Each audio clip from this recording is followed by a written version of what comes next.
परमाराध्यतम श्री श्री गौड़ीय गुरुवर्गेर पाद पद्मेर कृपा भिक्षा करे मुम्बाई गौड़ीय मठे श्री गौर सुंदरेर कथा गौर कथा श्रवण करे आत्मशोधन करार प्रयास करछि।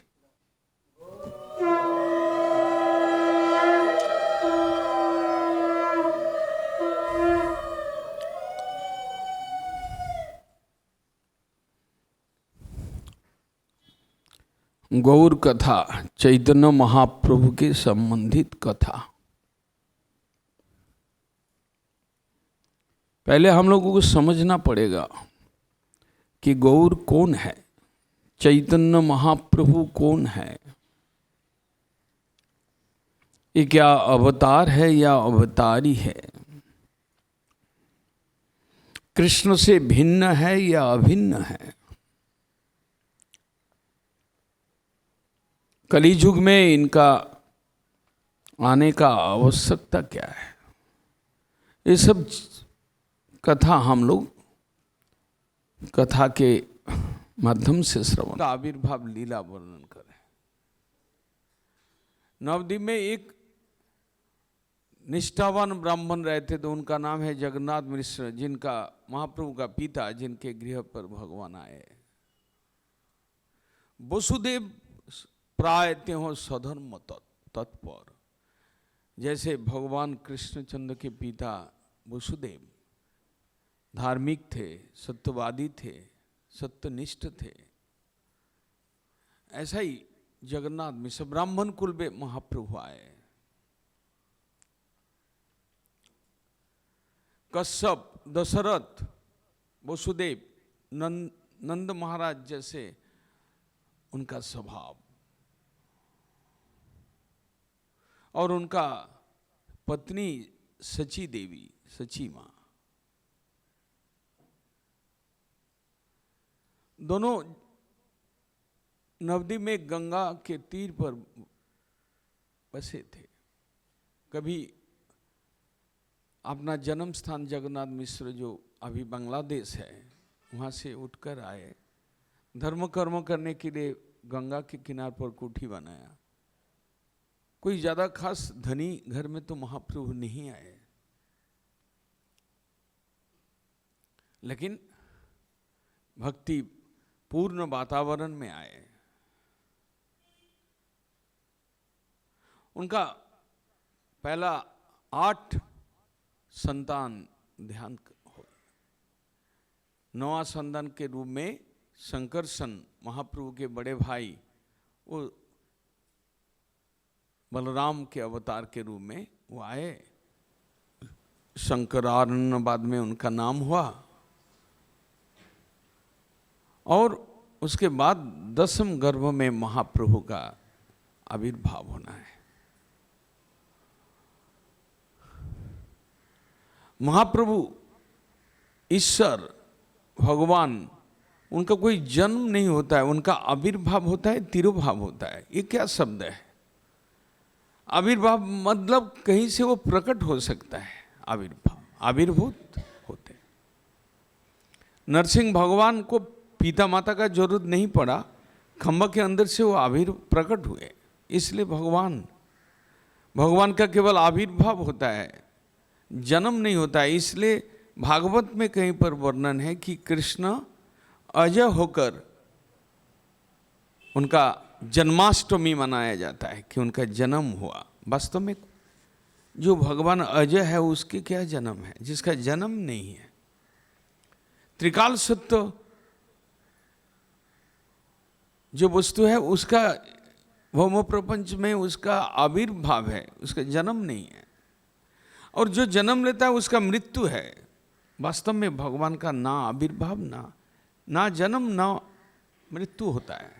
जन्म मृत्यु के चक्र में घूमते हैं हम जैसे जीव। 100 जीवो जो पुनर्भवो, वही जीव है जिसको पुनः पुनः जन्म लेना पड़ता है। भगवान चैतन्य महाप्रभु आ रहे, सची गर्भ सिंधु में प्रवेश किया। जिस समय 9 मास गर्भ में है, उस समय का बात है कि सची देवी एक समय रात को डर गए कि देखा कई लोग उनके पास आकर ऐसे हाथ जोड़ के प्रणाम कर रहा है। किसी का 4 मुंह है, माथा है, तो किसी का 5 है, किसी का 100 है। इसका मतलब ब्रह्मा, शिव, अनंत देव ये सब आके प्रणाम करके जा रहे, प्रभु का स्तुति के। जैसे कि कृष्ण भगवान का आविर्भाव के पहले देवकी देवी को स्तुति किया था देवता लोग ने। उसके बाद महाप्रभु का जो माता जी, वो सची माता, और डर के वजह से कि मेरा लड़का सुस्त रहे, सुस्त रहे, सुस्त रहे, ऐसा उन्होंने 4 बार कहा, तो 9 और 4 महीना एक्सटेंशन हुआ, 13 महीना महाप्रभु मातृगर्भ में रहे।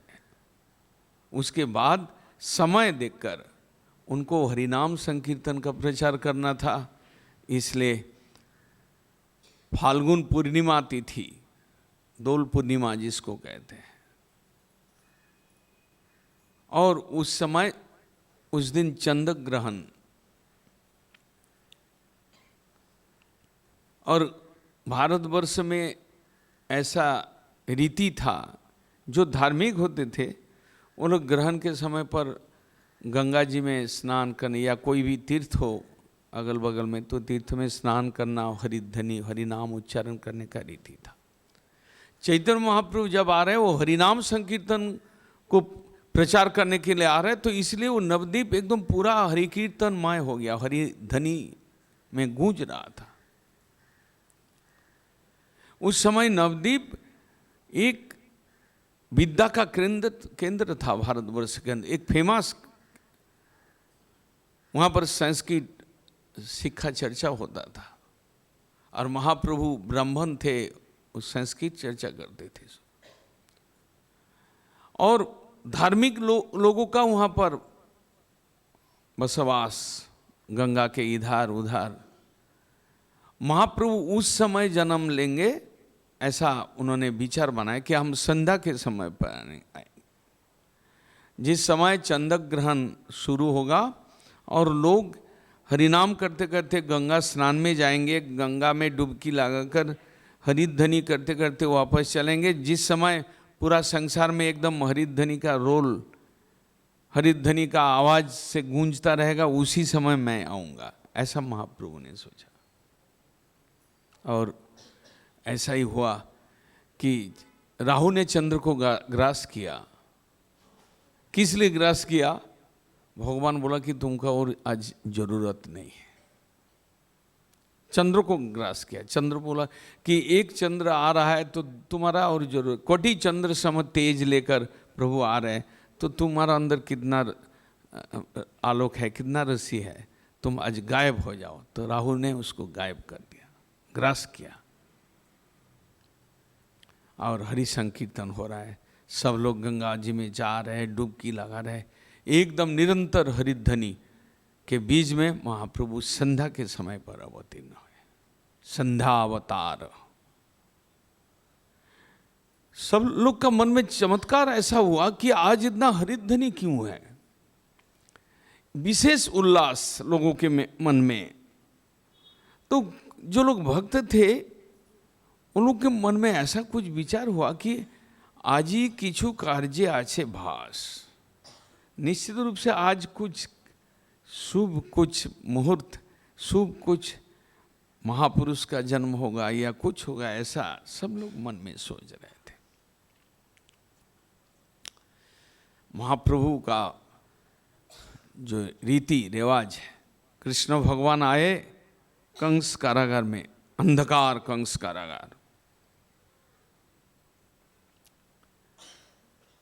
संसार के जीव के हृदय में जो अंधकार है उसको नाश करने वाला प्रभु वो स्वयं अंधकार में प्रकट हो रहा है। अपना अंधकार में अपना शरीर का जो आलोक है उसको विचलित करते हुए आया कृष्ण भगवान एकदम।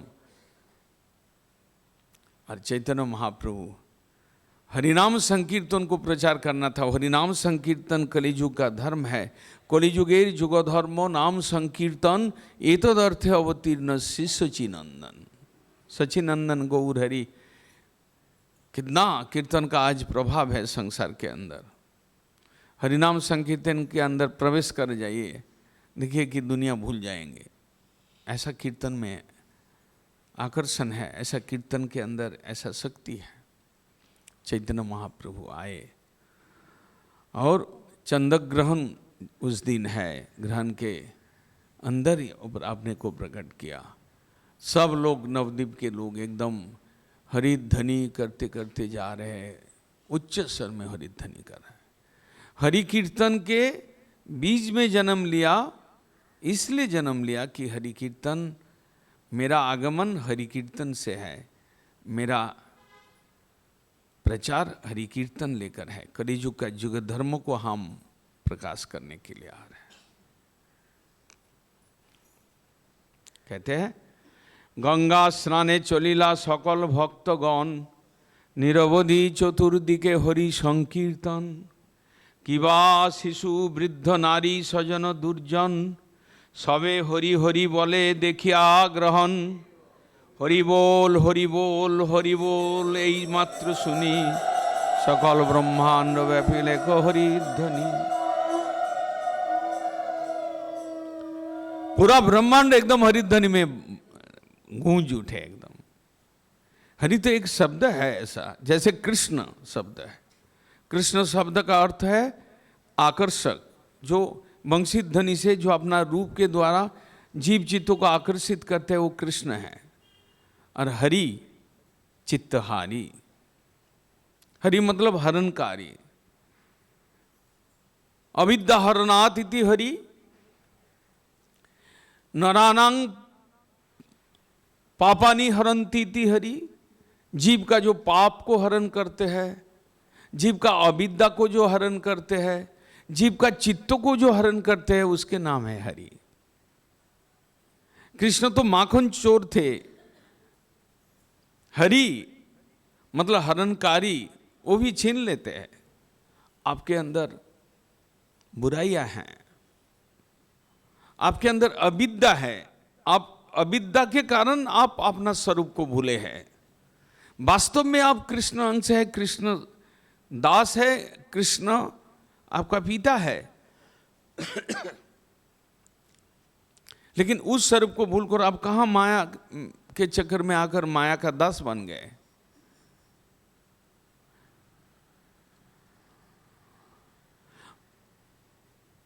माया दास हरिदास बन जाए, हरिदास माया दास बन जाए। हम हरिदास है वास्तव में, लेकिन हम माया के दास बन गए।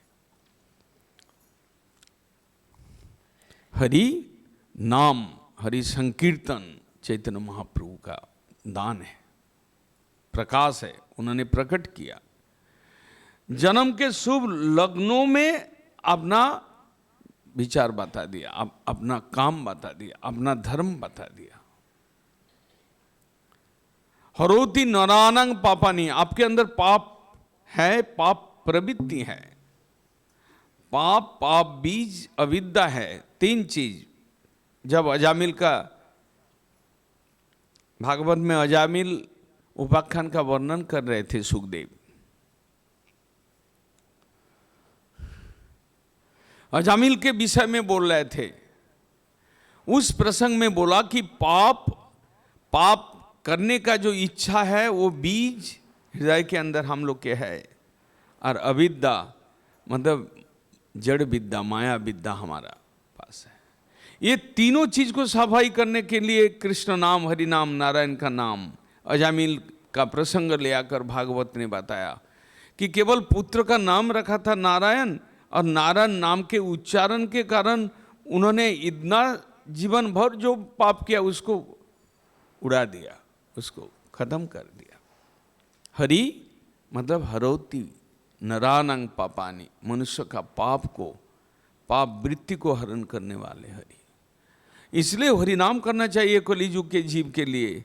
हमारे अंदर बहुत सारे बुराइयां हैं, उसको हम धक्का मारकर निकाल नहीं सकते अपना चेष्टा से। हरि का नाम जप करने से, हरि का ध्वनि करने से, उच्चारण करने से वो पाप वृत्ति, वो पाप बीज और पाप राशि को ओमिट कर सकता है, एकदम जीरो। महाप्रभु हरिध्वनि के बीच में आया, इसके लिए उनका जो परम भक्त थे, बाद में उस समय का एक बहुत बड़ा पंडित सार्वभौम भट्टाचार्य ने उनका स्तुति किया। उसमें लिखा कि वो संध्यावतार, संध्या काल में अवतीर्ण कृष्ण भगवान आए मध्य रात पर, और महाप्रभु संध्या के समय पर संध्या अवतार शीतलास है। इस तरह से महाप्रभु का आविर्भाव हुआ। जगत आनंदमय, देखी पहला 120मय।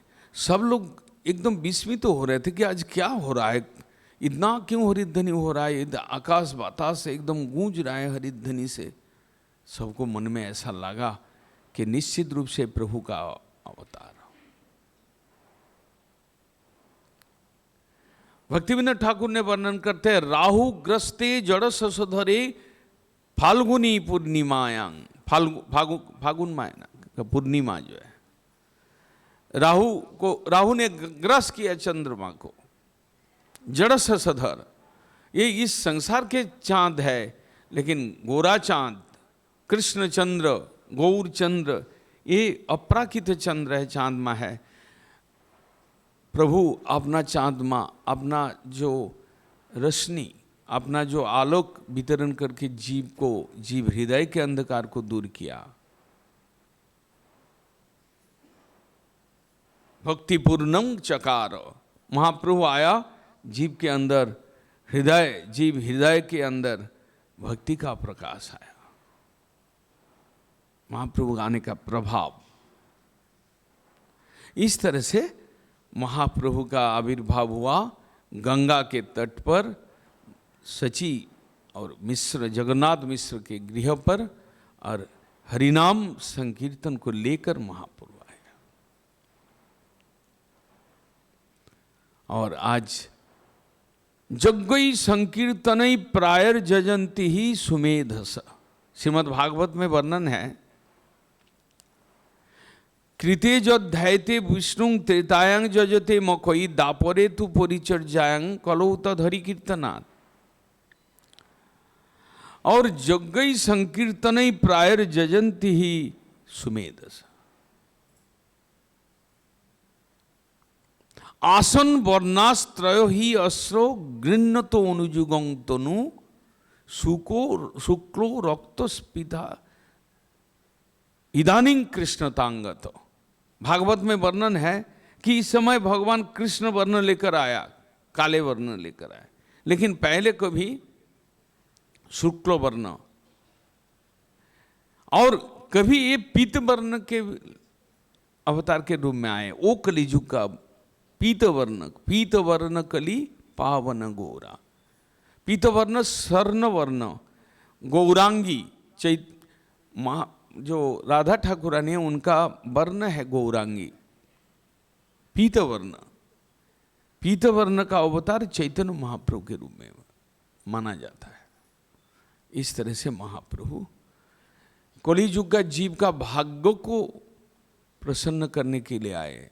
हम लोग को ऐसा एक साधन लेके आए महाप्रभु, जग्गई संकीर्तन प्रायर जजंती। संकीर्तन यज्ञों के माध्यम से इस प्रभु का आराधना होगा। कृष्ण का आराधना और उपाय से होता है, लेकिन महाप्रभु का आराधना संकीर्तन यज्ञ से। इसलिए गौड़ीय मठ में कीर्तन अधिक है, इसलिए और मंदिर में घंटा और दुंदुबी ढाक बजाया जाता है, लेकिन इस मंदिर में तो कीर्तन होता है। कीर्तन के माध्यम से महाप्रभु का आराधना। सुमेध जो कलियुग में जो बुद्धिमान होंगे हरि कीर्तन के माध्यम से महाप्रभु का आराधना करेंगे, वो महाभाग्यवान है। जग्गई संकीर्तन प्रायर जजंती ही सुमेधस। इस तरह से महाप्रभु आए। और महाप्रभु आने के बाद कुछ दिन बाद उनका नामकरण हुआ। क्या नाम रखा जाएगा? वास्तव में महाप्रभु का नाम जैसे कि गर्गाचार्य ने भगवान कृष्ण का नाम रखा था। नंद महाराज के घर में जाकर गुप्त रूप से कृष्ण का नाम, बलराम का नाम, दो भाई का नाम रखे थे। महाप्रभु का जो दादू है, मतलब सची माता का पिता नीलांबर चक्रवर्ती, वो बहुत बड़ा ज्योतिषी थे, वो गर्गाचार्य का अवतार थे। उनको बुलाया गया, जगन्नाथ मिश्र ने बुलाया कि हमारा शिशु का क्या नाम होगा, तो उन्होंने नाम रखा। जैसे ध्यान में गर्गाचार्य ने देखा कि कृष्ण तो स्वयं नारायण है, स्वयं विष्णु है, तो नीलांबर चक्रवर्ती महापुरुषेर चिन्ह देखी लग्ने भिन्न भिन्न देखी यही तारीबे संसार। नीलांबर चक्रवर्ती देख रहा है ये कौन ऐसा अवतार है जो इस संसार को तारेंगे, पापी तापी नीच हीन चंडाल उसको उद्धार कर देंगे, इसके माध्यम से उद्धार होगा, देखिए ये तारीबे संसार। तो नाम रखा विश्वम्बर, विश्व को भक्ति देकर पालन करेंगे, इसलिए महाप्रभु का एक नाम विश्वम्बर, दूसरा नाम नवद्वीप चंद्र, तीसरा नाम निमाई।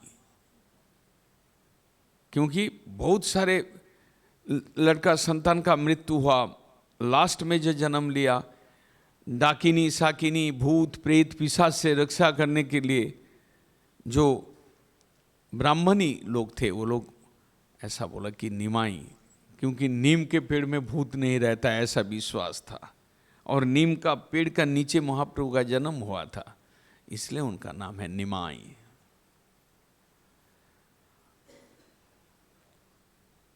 शेषे जे जन्मोए तार नाम से निमाई। इस तरह से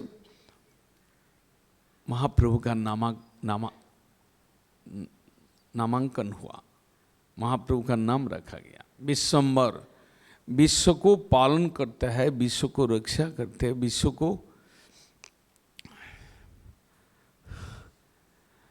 संभालता है, विश्व को सुखी करता है, इसलिए विश्वम्बर। उन्होंने अपना जीवन में केवल 48 साल महाप्रभु इस संसार में थे। कृष्ण भगवान 125 साल तक थे इस संसार में, लेकिन महाप्रभु 48 ईयर्स, 24 साल अपना नवद्वीप में लीला किया और 24 साल संन्यास लेकर चले गए। इस तरह से 48 वर्ष। नीलांबर चक्रवर्ती ने बड़ा खुश हो गए, ऐसा सोच रहे थे कि मैं सबको बोल दूं कि ये ईश्वर का अवतार है, लेकिन बोले नहीं। भगवान का निषेध था कि स्वयं कलियुग का अवतार है और स्वयं कृष्णचंद्र है, ऐसा नीलांबर चक्रवर्ती ने देखा, उनके कुंडली बनाया, जन्म कुंडली बनाया ऐसा। उसके बाद महाप्रभु का जब रुचि का परीक्षा हुआ, जैसे बंगाल में ऐसा कुछ सिस्टम है कि अन्नप्राशन के समय पर जो मुंह में भात देते हैं, उस समय उनका रुचि परीक्षा होता है, वो क्या चीज़ को पकड़ता है बच्चा। उनके सामने हर एक प्रकार के खिलौना रखा जाता है, कि सोने का चीज़ रखा जाता है, कोई कुछ रख देता है कि इसका किस विषय में रुचि है।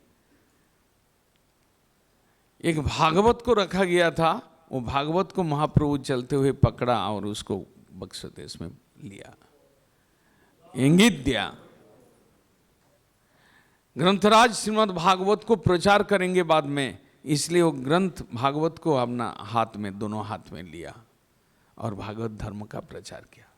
श्रीमद् भागवत ऐसा है, हम लोग तो श्रीमद् भगवत गीता को जानते हैं, ज़्यादा पॉपुलर है, लेकिन गीता कर्मी के लिए, ज्ञानी के लिए ज़्यादा उपयोगी है। गीता में ज्ञान है और भागवत में रस है, भक्ति रस से भरा हुआ है। महाप्रभु अपना जीवन में महाप्रभु स्वयं कहे कि भागवत प्रतिपदे भक्ति रसमय। भागवत में कृष्ण भक्ति का वर्णन है, भागवत में कृष्ण का लीला अधिकतर वर्णन है, और भागवत में भक्ति रस सिंचन किए, भक्ति रस से भरे हुए भागवत। इसलिए गौड़ीय संप्रदाय में भागवत गीता से अधिक भागवत का पूजन, भागवत का अध्ययन और भागवत का प्रचारण होता है गौड़ीय संप्रदाय। गीता कर्मी के लिए, जोगी के लिए, ज्ञानी के लिए, भक्त के लिए भी है, लेकिन पूर्ण रूप से भक्ति मार्गी के लिए एक ग्रंथ है वो श्रीमद् भागवत, और वो समस्त ग्रंथ के सार है, वेद उपनिषद पुराण का निचोड़ है। और वेदव्यास जी जब भागवत का रचना किए उस समय देवर्षि नारद भी उल्लेख किए थे कि देखो तुम एक ग्रंथ लिखो, क्योंकि भागवत रचना करने से पहले वेदव्यास जी का मन में शांति नहीं मिल रहा था, और बाद में नारद जी उनको आकर बोला कि तुमने सब ग्रंथ किया, विभाजन किया, धर्म अर्थ काम मोक्ष प्रतिपादक ग्रंथ को प्रचार किया, प्रकाश किया, लेकिन प्रेम भक्ति का बारे में प्रकाश नहीं किए, उसके लिए एक ग्रंथ अलग से लिखो। इसलिए भागवत, महाप्रभु कहे कि भागवत प्रतिपदे भक्ति रसमय, श्रीमद् भागवत का उन्होंने जिंदगी भर प्रचार किया। हम लोग आगे कल श्रवण करेंगे। आप लोग धैर्य के साथ, श्रद्धा के साथ श्रवण करेंगे, आप लोग को लाभ होगा। वंशा कल्पतरुभ्यश्च कृपा सिंधु भैवच पतितानां पावनेभ्यो वैष्णवेभ्यो